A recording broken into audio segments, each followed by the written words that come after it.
Hello friends मु ममता मो Annapurna kitchen को आपण मानक स्वागत करुच्ची। चलतु आज आम जह्नी पोस्त तैयारी करवा।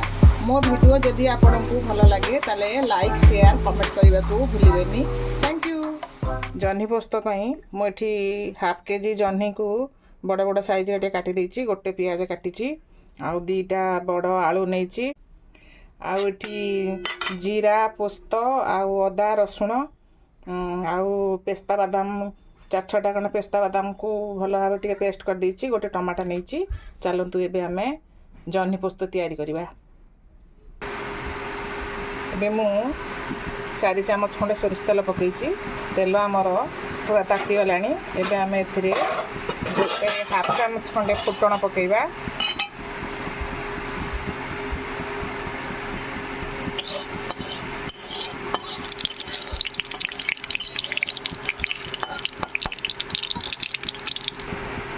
फुटण आमर भल भाव में फुटीगला। एबे आमे पियाज पकईबा। गोटे बड़ पियाज मुझे दरदर छुटा कर देछि।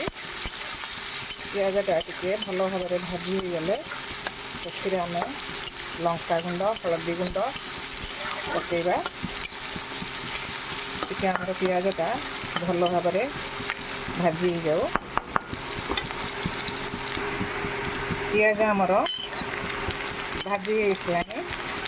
एबे आमे एथिरे लंका गुंड काश्मीरी लंका गुंड गोटे चामच और हलदी गुंड गोटे चामच पकईकी ताकू टिके भल भाव में भाजी दबा।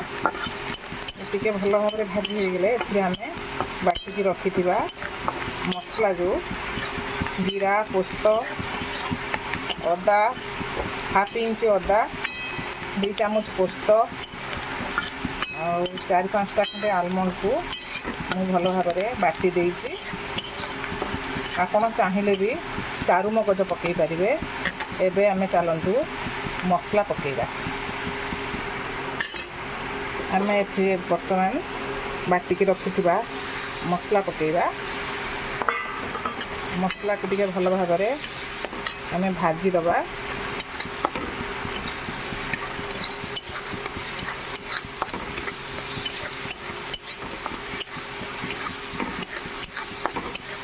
आमे बर्तमान लुण पकईबा। लुणटा पकईले शीघ्र मसला भाजी हो जाए।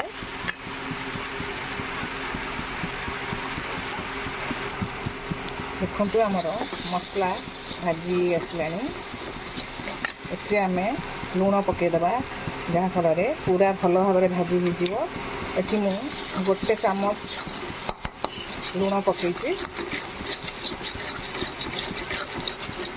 देखंतु आमर तेल छाड़ी आसलानी मसला। एबे आमे टमाटो पकईबा। गोटे टमाटो जो काटी ताकू पकईबा। टमाटोटा भल भाव में सिझी गले तापर आमे जह्नी पकईबा। एथिरे मु सीझा आलू यूज करछि। जह्नी जेहेतु शीघ्र सीझी जाए आलू को टाइम लगे तेणुक मु सीझा आलू पकईबी। आमर टमाटो टिके भल भाव में जरी जाऊ। एबे आमे एथिरे जह्नी पकईबा। जह्नी पकईकी टिके आमे गैस टाक सीम करदे ना ये पोस्त लगे।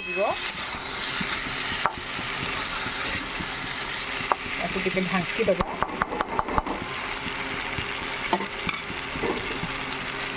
गैस टा टिके सीम करदे।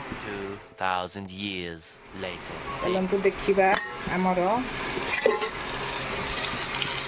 पोस्त मसला केमी देखते पानी पूरा फुटी आसलानी। आमे टिके मसलारू बाटिकी रखिथिबा पानी को दबा।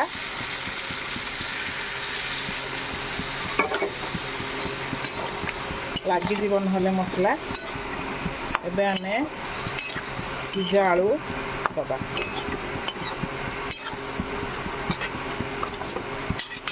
दुईटा बड़ बड़ आलू मु सीझा आलू नहीं।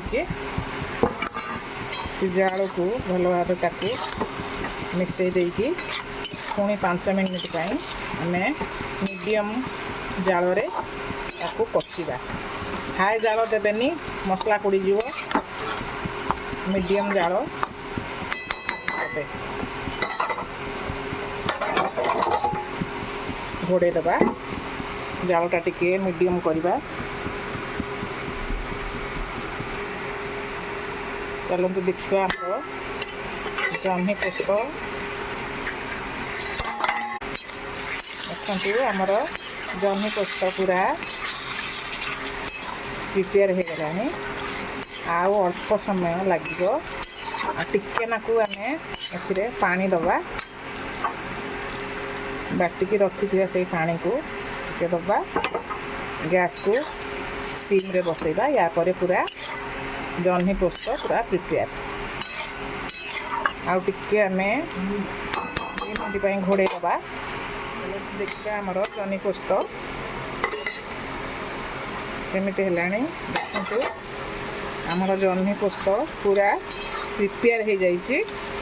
ଏବେ ଆମେ ଗୋଟେ ସର୍ଭିଂ ପ୍ଲେଟ୍ରେ କାଢ଼ିକି ସର୍ଭ କରିବା। ଏଥିରେ ଏଇ ଜହ୍ନି ପୋସ୍ତ ଆପଣ ଗରମ, ପଖାଳ, ରୁଟି ସବୁଥିରେ ଖାଇପାରିବେ। ଦେଖନ୍ତୁ ଆମର ଜହ୍ନି ପୋସ୍ତ ପୁରା ପ୍ରିପେୟାର ହେଇଗଲା। ଆମେ ବର୍ତ୍ତମାନ 1/2 ଚାମଚ ଗରମ ମସଲା ପକାଇବା। ଆମ ଗ୍ୟାସ୍କୁ ଅଫ୍ କରିଦେବା ଓ ଘୋଡ଼େଇ ଦେବା। ଆମର ଜହ୍ନି ପୋସ୍ତ ପୁରା ପ୍ରିପେୟାର ହେଇଗଲା।